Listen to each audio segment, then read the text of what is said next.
Hey everybody, you're watching Cole the Corn Star. And before we get started, big thank you to Thrive Market for sponsoring this video. Good morning and welcome to the farm. Today we are going to be focusing on three main projects. At the moment, the 1917 farmhouse is unlivable. Inside of the house, there is no plumbing, there really is no electricity, and there is no heat. Or in other words, this is not a livable space. On top of that, we also have this huge hole in the side of the basement that takes us into our open skied underground movie theater. In order for us to be able to install electricity, plumbing, heating, and put a roof over the underground movie theater, we first need to pour the basement floor in the existing house. But before we can pour this floor, we have a few things that we need to do, which brings us to today's projects. Project number one, there is going to be a bathroom over here, and inside of this little box is where the drain for the shower is going to be located. I currently do not have a vent for this drain, so I need to dig some of this rock out, cut that pipe, and install a vent pipe. For project number two, we are going to be going out into the sun. When we were pouring the concrete walls for the underground movie theater, the tops of our forms right here blew out, and as a result, it made our concrete about 2 inches too high. So today we're gonna come in with a grinder, and we need to cut this wall off right here at this seam. And then for our third project, we are going to be installing the heated floor lines so that way we can have a heated basement floor. Outside of being a little time-consuming, loud, dusty, and maybe a little smelly, this project should not be too difficult, so I'm hoping we'll be able to get all this stuff done today. And by the way, I'm not a concrete guy, I'm not a carpenter, I'm not an electrician, and I'm not a plumber. I'm completely DIYing this. I'm pretty much learning how to do all of it by watching YouTube videos. So if I'm making a mistake on something, please let me know down in the comments so that way I can fix it before it's too late. I'm gonna start with the loudest, messiest job first, which is cutting off the top of this concrete wall. But before I get started with that, we have a huge puddle right here. I'm gonna try to get rid of this thing so that way I'm not working in a bunch of this water. Say hello to my little friend.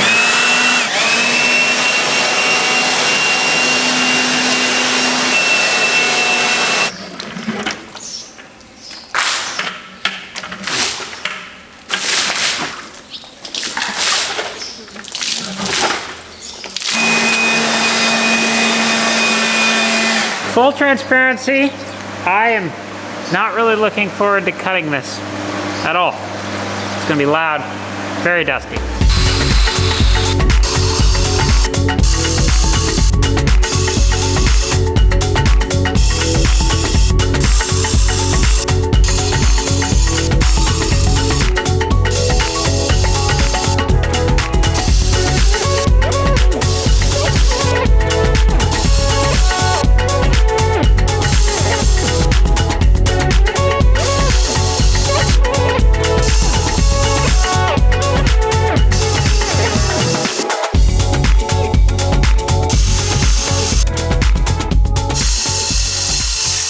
So this cutting ended up taking me about 3 hours.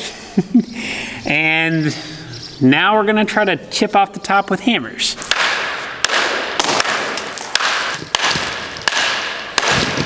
As I'm tearing apart this concrete wall, it's got me thinking, am I the only one who does not like grocery shopping? I don't know about you, but for me, it's 30 minutes to the store, it's an hour in the store, and then it's 30 minutes back.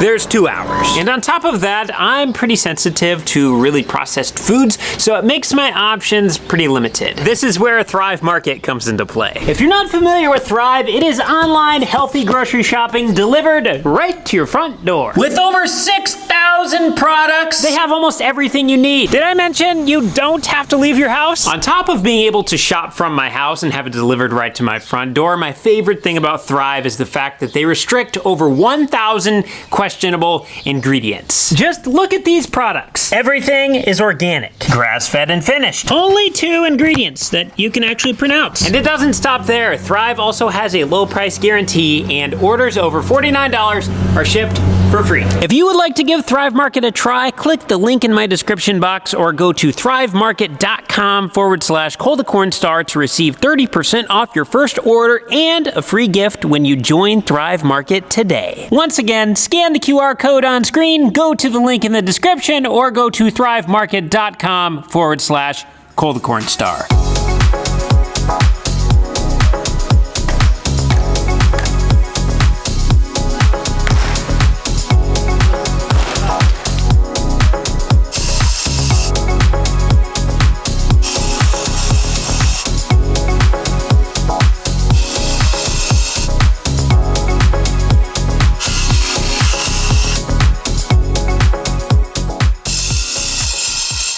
What's going on right now? I know I definitely need a haircut, but all of my sweat is just dripping inside of my glasses. It has completely drenched them, and I'm just drip, drip, drip, drip, drip, drip. Probably one of the sweatiest jobs we've done on the entire house. All of the dark spots on my shirt are sweat.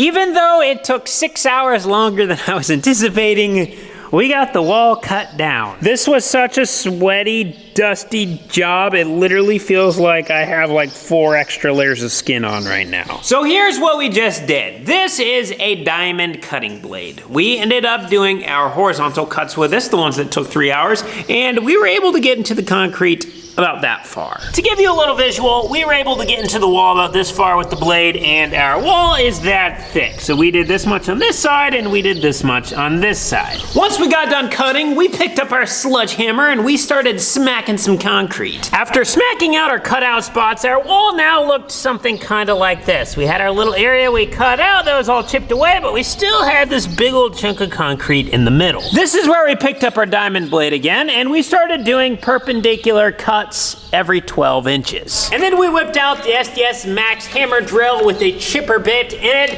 and we started chipping, and we were able to pry those pieces off. Once we got done running the chipper, we were left with a pretty rough surface. So we ended up taking a diamond grinding wheel, which is a grinder for concrete, and we ground off all of the high rough areas, and that left us with the surface that we have now. So not only did this wall take way longer to cut than I thought it was going to, it also didn't turn out how I anticipated it to. I thought we could just use the diamond cutting wheel and cut on both sides and cut it perfectly level, clean, and that's all we would have to do. The top of this wall, by the way, is going to be the top of the floor. So we're gonna be looking at it, so we want it to look good. But with how things went, I couldn't cut straight at all. You couldn't see where you were cutting, it was just too dusty. And the bottom sides of this blade would also dig, and since it was pushing down, it would make your cut wider than the width of the blade. And so, since we have such a messy looking top of the wall, we're gonna have to do things a little bit differently. Plan A was when we were pouring the concrete wall to get it screeded to the right height then, but we had these forms blow out, so plan A was out the door. Plan B was for us to come in and cut it smooth.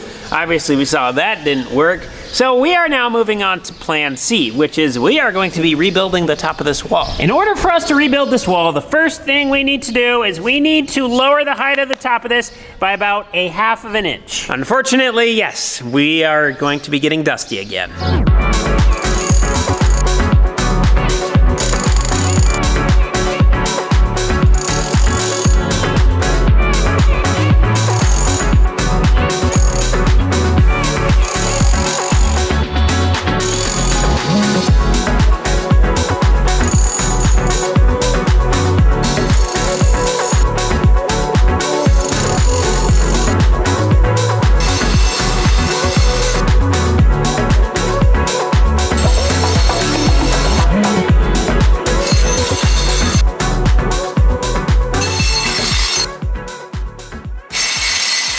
So now that we came in and took 1/2 inch off the top of our wall is now officially 1/2 inch lower than what the floor height is supposed to be. The floor is supposed to be about where my hand is. So what we're gonna do is we're gonna take some boards and we're gonna mount them to the side of this concrete, something like this. We are going to be making concrete forms, and we're gonna be filling the inside of these forms up with concrete and get us to the exact height that we need to be at.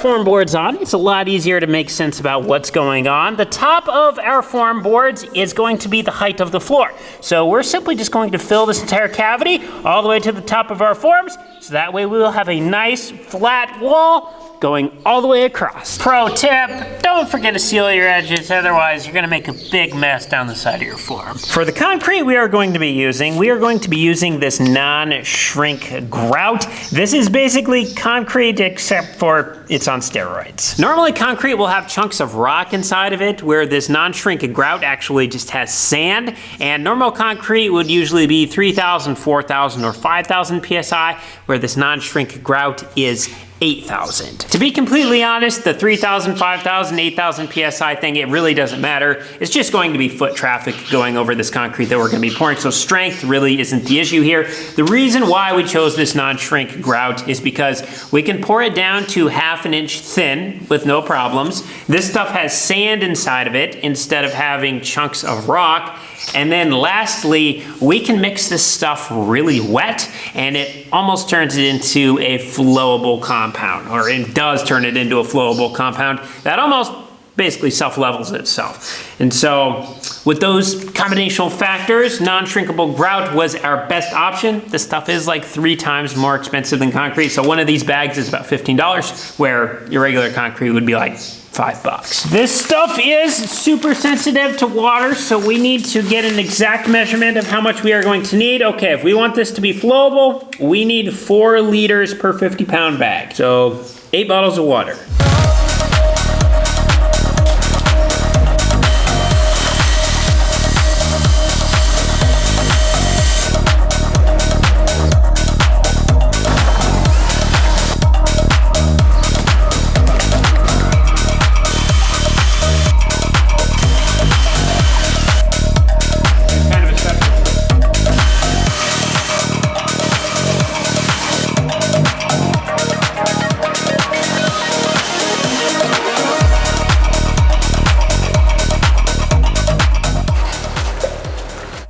Hours later. Okay, I have some good news and I have some bad news. The good news is we got the wall poured. I did have to use my flashlight in order to see to be able to finish it, but it turned out really good. We have a nice smooth wall, and by the sound of the thunder you might be getting a good idea of what the bad news is here. So it started raining a lot. I actually have a river in my front yard right now. Not ideal pouring weather. Look at that. It is quite literally a river running right through the middle of my yard. And look at the driveway.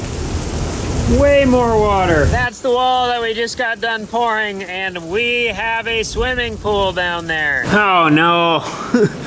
I forgot to turn my car headlights off. Oh, it's gonna be wet.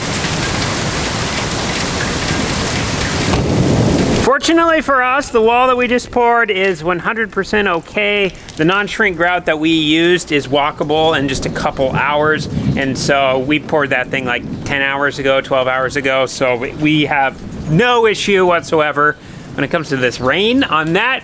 But walking around the house here, I'm kind of finding a few other problems. We are currently standing under the roof of the porch, and that old exterior wall of the house is absolutely soaked. And then when we come to the inside, we have a big wet spot on the floor right there. And then underneath of this window, we also have another big wet spot. I truthfully really don't know what the exact problem is, but if I had to guess, this flashing piece where the roof butts up to the house, it has something to do with that. Water's either getting behind it here on the top, or it's getting behind it on the bottom. Either way, we're probably gonna have to do some surgery at some point to fix that, because we cannot be having all of that water behind our walls once we get everything finished. Doing a little bit more investigating, it appears like we have two little spots right here on the attic floor that have little drops of water on them. So there is somewhere up there in that roof peak or that roof peak that is leaking. And so we're also going to have to do some investigating on that. If you didn't know, I actually have steel shingles on my house. So these are not regular asphalt shingles. They look like asphalt shingles, but they're actually made out of steel. And so if I had to guess, our leaking problem is probably coming somewhere on one of these ridge caps or down in one of the valleys, because these come in sheets that are like 4 feet wide and 2 feet tall, and they're solid. So I don't think anything's knocked a hole in it up there. So if water's getting in, it's got to be on one of the side pieces, which should make it decently easy for us to be able to find, or at least I hope. So that's bad news number one. Bad news number two has to do with our work of laying down the heated floor lines. Unfortunately, my house does not have gutters on it yet, so when we get a bunch of rain, all of the water just shoots off this entire area of roof and it falls down into this spot. Now this is currently a little bit lower, so it has been catching a lot of the water, but the problem that we're running into now is this has completely filled up with water and it is now starting to run into the other part of the basement. So we probably have about a third of the floor with an inch of water on it. And this is a problem because we need to get our water out of here before we can install our heated floor lines, and we can't start taking water out of here until it stops raining. Over the last 21 days, we have got almost 12 inches of rain, which is the equivalent of taking my front yard and dumping 300,000 gallons of water on it. This rain is not only giving us problems inside of the basement, but it's also giving us problems outside of the basement. We need to get our concrete forms off, and we have a strong foot, probably 18 inches of water all the way down and around our forms. So we're not gonna be able to get in there to pull those out until that is gone. On top of all these problems that this rain is giving us in the construction side of things, it's also giving us problems on the farm side of things. We are currently wanting to get out into the fields and start applying fungicide to our crops. But with it being this wet, our sprayers would get stuck. And so we don't want to bring the sprayers out in the field, which means we have one other option, and that would be to hire some aerial rigs to be able to come in and then just fly over our fields and apply the fungicides. The problem with that is the aerial rigs are considerably more expensive than our ground rigs, but it's kind of getting to the point where I don't think we're gonna have much choice. Since it's supposed to keep raining for the next 4 hours, there's not really a lot we can do around the construction site right now, so I'm going to take a break and I'm going to go to an arm wrestling tournament with Roman. 12 hours later. Today we are at the Minnesota State Arm Wrestling Championship. So we got Ben, what are you pulling today? Pro super heavyweight. Then Roman, what are you pulling? I'll be pulling something, I don't know yet. Hopefully 4 weight classes, but I'm beat up after the road. Just arrived at 8:30 after 17 hours of trip and living in the van for past 10 days. Yeah, Roman just got off of vacation, so this is his welcome back from vacation, and he's also going to be refereeing today. And then I'm going to be competing in the 154-pound weight class. I'm going to start with the amateurs. We'll see how that goes. I probably won't pull pros. So I just got done weighing in. I was 1 pound under, so I weighed in at 153. This is the venue that we are going to be pulling at today. We're going to be pulling up there. Looks like we're going to be running 2 tables. I have no idea how many people are going to be in my class. So I guess we'll see how this goes. Ready, go! Stop! Ready, go!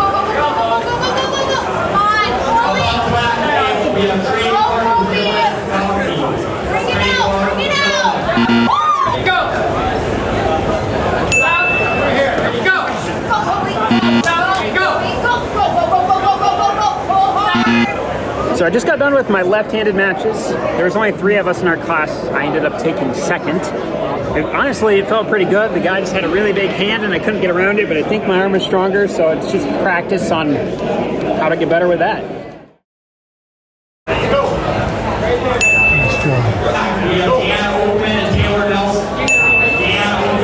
How do you like my repping so far? It's been very good. You like my wins? Yes.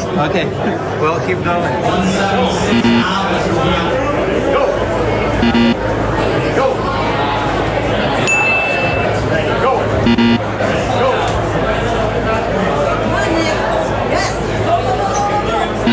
So, I just got done pulling right-handed, and I got second.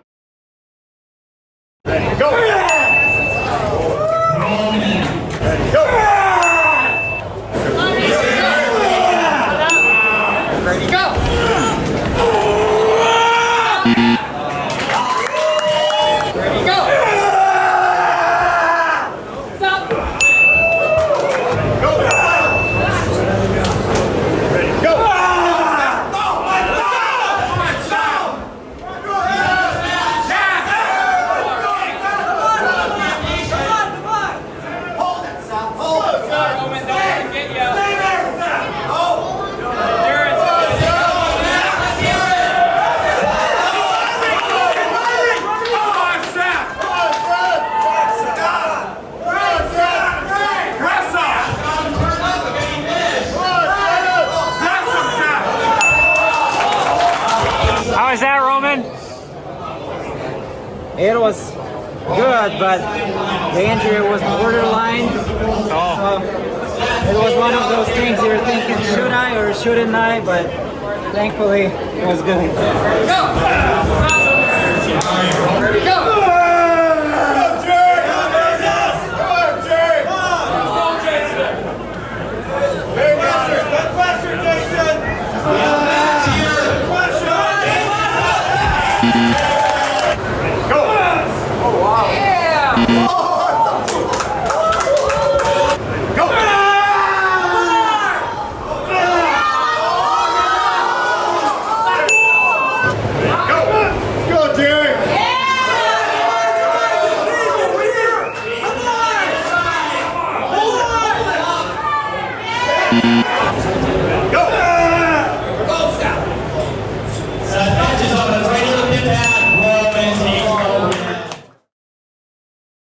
There we go. This is the finals for Ben. First and second place right here. Ready, go!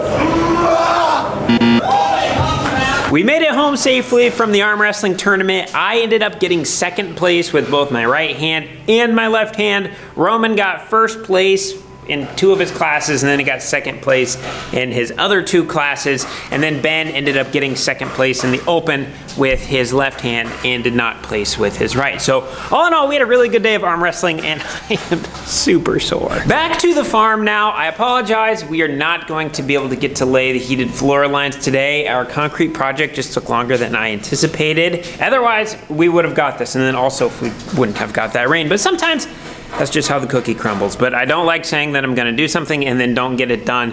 So I just would like to apologize for not getting that heated floor line laid down. I would like to give a big thank you to my father-in-law, Ricardo. He was the one outside helping me do the concrete work. While I was cutting concrete, he actually came over here and got this all cleaned out, and he got our vent put in. Looking at this now, I'm probably gonna have to move this box before we do concrete, so that way we can get it over a little bit more. But the vent pipe is done, and then it's gonna come up inside the wall over there. With that being said, hopefully things will start to dry up a little bit, so that way we can keep moving with the construction stuff. But otherwise, this is all we have for today. Thank you so much for watching. We'll see you in the next one.